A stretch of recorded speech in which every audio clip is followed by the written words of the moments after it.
Young reporting for Sky Business News. Today we have breaking news about Apple's business decision making. Firstly, Apple is renowned all over the world for its ability to design, manufacture and market mobile communication and media devices, personal computers and portable digital music players. Their technological development for their products makes them a strong competitor within their market. We will be reporting on their recent strategic decision making and interview a member of the Apple Research and Development team. Strategic management enables businesses like Apple to enter in planning and development activities in order to meet their mission statement or objectives. The persons responsible for making strategic decisions for Apple are their chief executive officers and directors, because they have set or agreed upon the mission statement or objectives of the business. Strategic planning begins with formulation, where the business looks at their mission statement and objectives and conduct an audit to find out whether they would benefit from undergoing changes or developments. The purpose Apple would go through development and changes to their products and services are so that they can differentiate themselves from their competitors. Once they have decided upon a plan, they will implement it by manufacturing new products or enhancing their services. After the product or service is on the market for consumers to utilise, the business will then evaluate its performance to see whether they benefited from this process or whether to take further actions to meet the purpose of the organisation. Apple's annual report provides a vast amount of information about the business's performance during each financial year. Also, the majority of information it contains is an evaluation of how the business has performed and provides insights to other factors that may affect their purpose. This information enables them to make plans and decisions that will lead them into the next business year in order to better their products and the business itself. Important decisions that are made to meet the business's aims and objectives are described as strategic. These will be things that involve Apple's production of products and ultimately contribute to their profitability. Non-strategic decisions are those that contribute to the day-to-day running of the business. These are things such as the hiring and firing of staff, distribution channels used for products, and finding potential businesses in which they can form alliances with to better their products. One strategic decision Apple has made recently, which is to release the iPhone 5C and 5S, has caused some controversy for the business from consumers as well as stakeholders. This is because the sales of the iPhone 5C have been low and customers have not been interested in a lesser version of the iPhone when a newer model is also on offer. We wanted to find out the reasons Apple decided to develop two new iPhones and release them at the same time, effectively when these products would compete with each other. Coming up, we have a live interview with Ashley Jones, who is part of Apple's Research and Development Management team.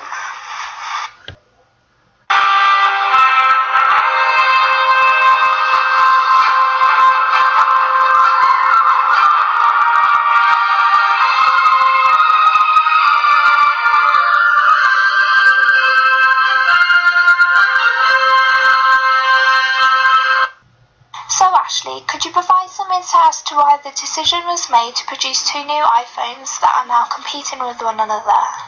First of all, I believe they are not competing products. The decision was made to extend our market share, and the iPhone 5C would generate interest from consumers because it's a more affordable iPhone.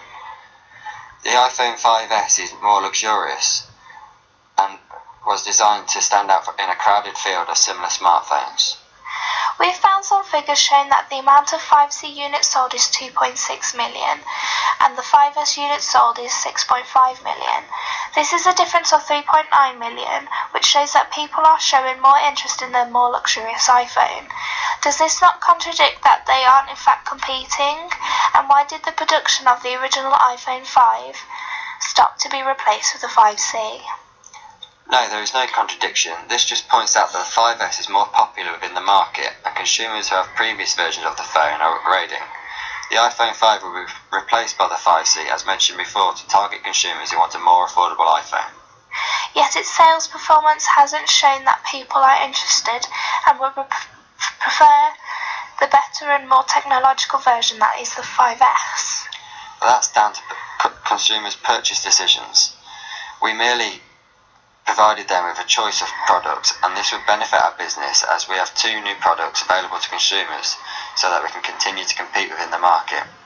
Although sales figures haven't been substantial at this present time, these products have only been out for a few months, and if for some reason they did not increase, it would allow us to determine where the business has gone wrong so that we can develop the product further for future releases. So could you say the business has taken a risk in investing in the decision of these products? Yes, but if we did not take any risk, then we would be offering a product that would be no different than other products out on the current market. The business prides itself on its commitment to bringing the best personal computing experience to students, educators, creative professionals and consumers around the world through its innovative hardware, software and internet offerings. We will continue to do so in order to keep up with technological advances and compete with our growing competitors. Thank you, Ashley. We wish Apple the very best for its future endeavours. Thank you. Next, we will be discussing risk, how businesses find risk and why they take risks.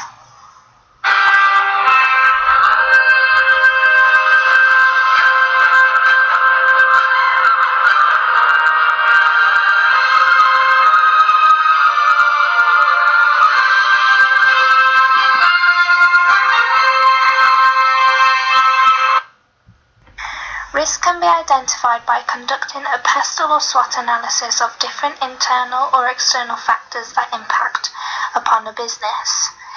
It is vital that all businesses identify, monitor and manage risks that may cause bad effect to their reputation and ultimately their profitability. Therefore, in all planning processes for strategic management, the business will formulate contingency plans to accommodate anything they have overlooked to prevent negative effects created after implementing their strategic plans.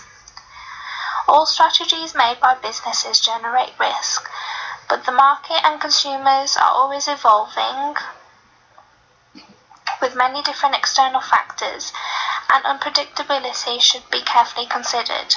However, all businesses should not be put off by taking risk and implementing their strategies, because then the market would not develop and all products and services would be the same or outdated.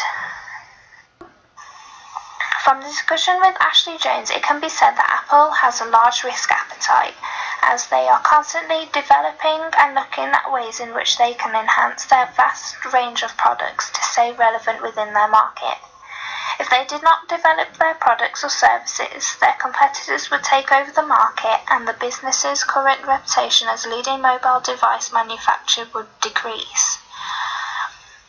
Some of these risks are out of the business's control and they cannot put any measures in managing possible risks. Although all they can really do is keep up with the changes within the market, maintaining their current business performance, putting contingency plans in place where possible. To conclude, it has been established that many businesses within different industries make both strategic and non-strategic decisions. For multinational businesses like Apple, these decisions are important to its consumers' expectations, the business's reputation and profitability. These two types of decisions are made for different purposes, and before they are made, planning is carried out so that contingencies can be put in place if external factors should affect the implementation of these strategies. This will help to ensure that any risks are identified and measured to see what effect it might have on the business.